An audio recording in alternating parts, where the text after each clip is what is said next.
Informação com responsabilidade. Análise com credibilidade. E a realidade de quem vive o dia a dia da nossa região. Saúde, educação, meio ambiente, turismo, empreendedorismo, direitos e as vozes que ecoam dos bairros de Mato Grosso. Está no ar. Boa tarde, MT. Sábado, pessoal, hoje, 4/7/2026, nós estamos entrevistando um advogado renomado aqui, jovem, o Ralph Rodrigo. As palavras iniciais é com você, Ralph Rodrigo. Bom dia, Luiz. Agradeço novamente aqui a participação no seu programa. Já tivemos aqui uma outra oportunidade na qualidade de agente político, né? E agora a gente está vindo aqui para bater um papo sobre questões jurídicas, né? Na área da advocacia. Quero externar o meu cumprimento à sua família, ao seu filho, a nossa equipe, a Fernanda. Eu que agradeço a oportunidade para a gente estar aqui dialogando com a sociedade, revendo os amigos, sempre é bom e oportuno, né? Pessoal, nós vamos tirar algumas dúvidas na área jurídica, né? E o Ralph é expert nesse assunto. Então vamos começar. Uma pergunta: o que atribui o crescimento do escritório de advocacia? Hoje em dia, falam-se muito que existe muito advogados, né? Para poucos clientes. Na verdade, como eu vou parafrasear um grande amigo que eu vi esse dia, reportagem dele dizendo que na verdade existe muito advogado e poucos advogados com DNA para exercer o papel de defensor do cliente, né? Uma coisa é a pessoa tirar a carteira da OAB, outra coisa é a pessoa ter a vocação para defender. Porque para você ter a vocação para defender, você tem que ser apaixonado no que faz, né? E especialmente no nosso caso, Luiz, eu acredito que o que nos ajudou uma expansão no nosso escritório de advocacia foi exatamente a trajetória de vida que a gente teve. Eu vim do meio político, então, assim, para a gente atuar também na advocacia, a gente tem que ter o conhecimento de liderança, conhecimento de parceria, saber dividir tarefas. Tudo isso daí engloba para uma advocacia de sucesso, porque nessa vida ninguém chega a lugar nenhum sozinho, né? Então, assim, se a gente sabe dividir a tarefa, se a gente sabe valorizar os companheiros, na advocacia eu sempre começo e digo que não existe concorrente, porque todo mundo, todo advogado na advocacia é seu parceiro, porque ninguém é especialista em tudo, né?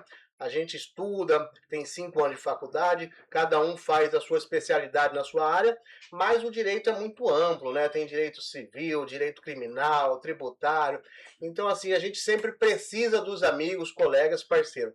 Então, assim, para finalizar, eu acredito que para ter uma advocacia de sucesso, a gente tem que ter, primeiro, a hombridade de agir com ética com nossos companheiros, né? Sempre respaldado pela lealdade, saber dividir a liderança, né, o setor de liderança, saber dar determinadas denominação para cada advogado, a atuação na área jurídica e, acima de tudo, sempre trabalhando com muito respeito aos clientes, né?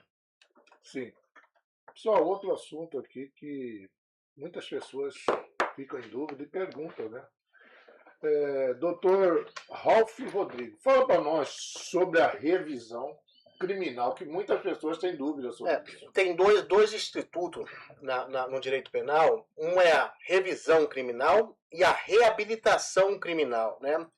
A revisão criminal é um instrumento muito importante para a advocacia, principalmente quando aquele rapaz que já está na sua sentença, já transitou e julgou o processo, quando existe um fato novo, ele tem a possibilidade de poder reanalisar o seu processo. Mesmo que já transitou e julgou, ele pode novamente reanalisar o seu processo e podendo questionar novos fatos sobre após o trânsito e julgado, né? A reabilitação criminal, Luiz, já é um instituto diferente, né? A reabilitação criminal está no Código do Processo Penal, ela oportuniza o cidadão que já teve alguma condenação criminal fazer um histórico nos seus antecedentes, né? Limpar para que não tenha nenhuma mancha, porque infelizmente a sociedade nossa ainda julga muitas pessoas, né? A pessoa que já respondeu um processo, acaba tendo uma sentença transitada e julgada, acaba tendo um olhar difícil para ele na sociedade. As pessoas, até por uma possibilidade de um futuro emprego, acaba já querendo manchar a história dessa pessoa. E não é isso daí que a gente luta. A gente vê que todo mundo tem oportunidade a renovar, ao cidadão sair de um processo carcerário melhor do que entrou. Então, por isso que existe o Instituto da Reabilitação Criminal, que é exatamente para isso daí, para tirar, esconder toda a sentença, tudo que já aconteceu com a pessoa e ter uma nova vida ao mercado de trabalho e novas oportunidades, que é isso que nossa Constituição, nossa Carta prega, né? Que ela determina, né? A ressocialização do cidadão. Outra pergunta aqui para o Dr. Ralph Leite, né? Ralph Rodrigo. Exceção de pré-executividade. Eu também quero aprender. A exceção de pré-executividade é uma ferramenta extremamente poderosa.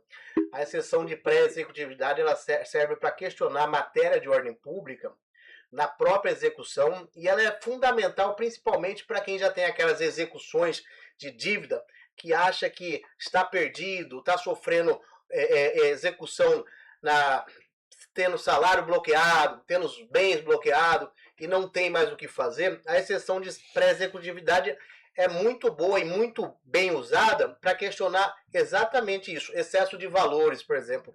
A pessoa, o credor apresenta uma dívida altíssima, o juiz está ali.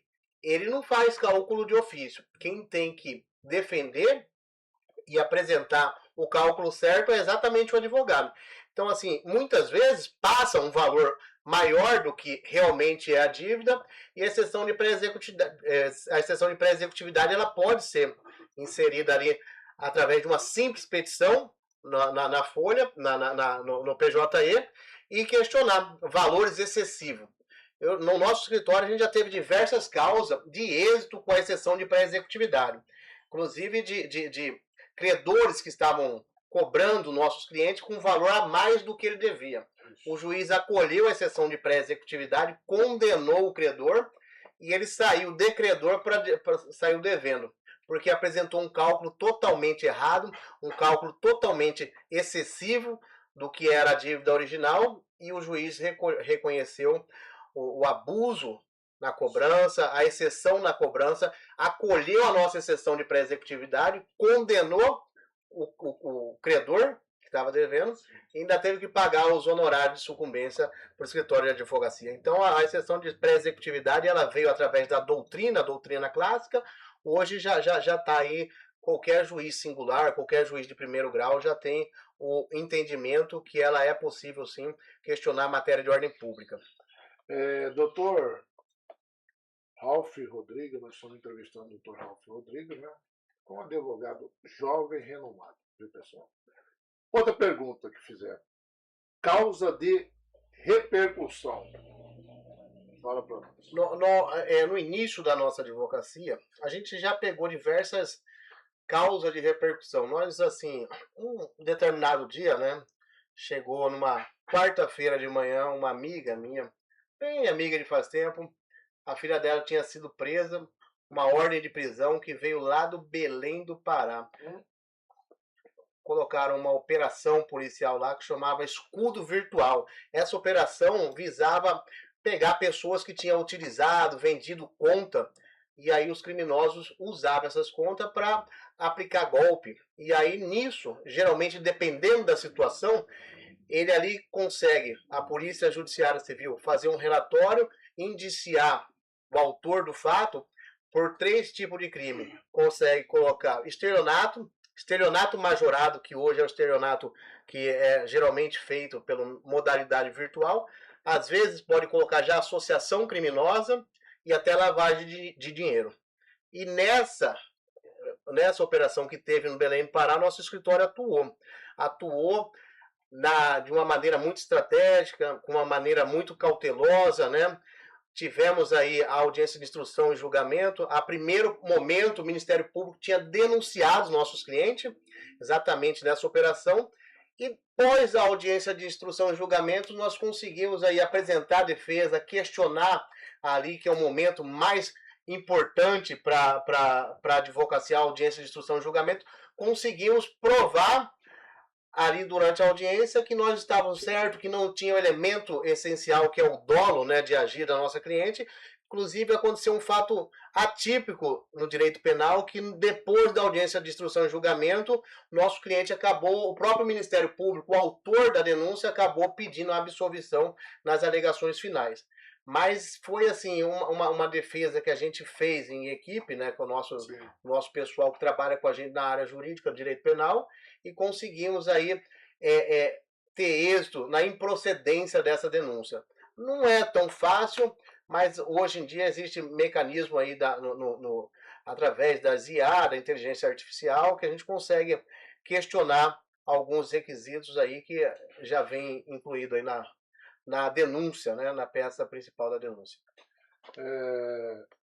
Doutor Ralph Rodrigo, tem mais uma pergunta aqui, né? Fora essa, tem outras. Ética e estratégia na advocacia. Isso é muito importante. Fala para nós aí, as pessoas que vão escutar isso. Pois é, Luiz. Isso daí é um pilar fundamental para qualquer advogado que esteja iniciando, que já tenha um tempo mais avançado na advocacia. A ética, ela em todos os trabalhos que qualquer cidadão faz é fundamental, né? Principalmente na advocacia, porque hoje em dia tem muitas pessoas que reclamam de alguns colegas advogados quando não responde, né? Porque quando está ali na hora, fecha o contrato, e como realmente tem muita demanda processual, acaba deixando alguns colegas de responder os clientes. Então, assim, eu acredito que a ética na advocacia ela tem que participar primeiro da premissa de ter ética com os clientes, né? Que é o grande repercussor da advocacia em geral são os clientes. Então, assim, sempre responder. É óbvio que a demanda processual é muito, tem muitas ações, como eu estava falando para você agora. O Brasil é campeão de ação civil, criminal, né?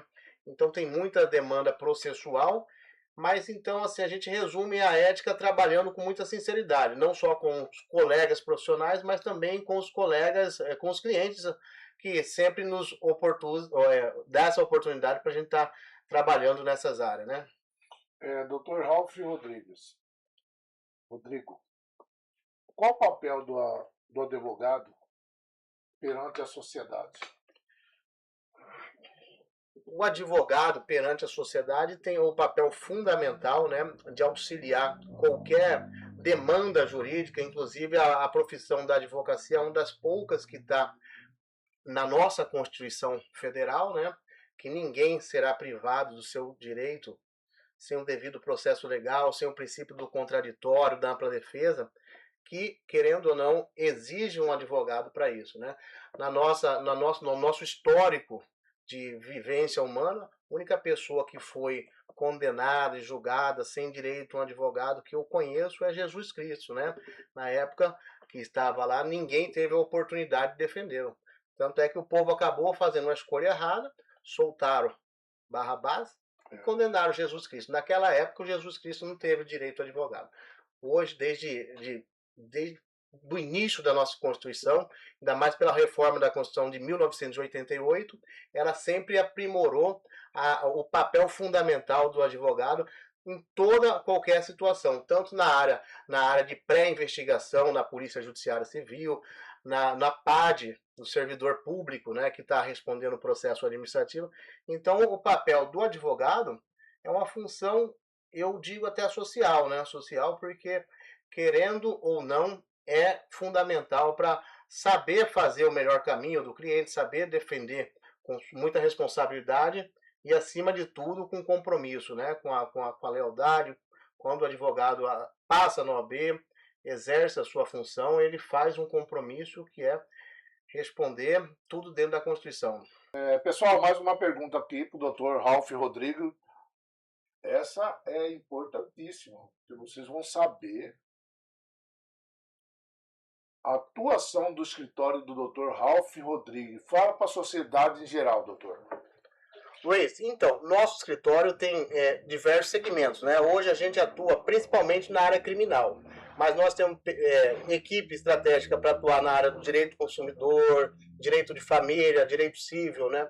Para você ter uma ideia, a gente especializou e já fizemos aí por Cuiabá, Mato Grosso, diversos júris popular, né?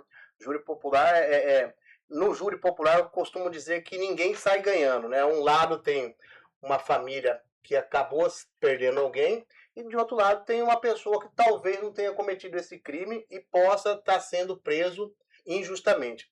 Então, assim, a gente tem uma especialidade de atuação muito forte no júri popular e na área criminal.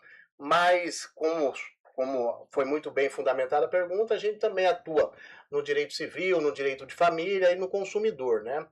Atualmente um ramo que a advocacia precisa de bastante profissional e, como eu disse no início, ninguém consegue chegar alto sozinho. A gente costuma dividir nossas parcerias, nós temos outros escritórios que também atuam com a gente em área trabalhista, diversos determinados segmentos. Muito obrigado, pessoal. Bom êxito, bom final de semana.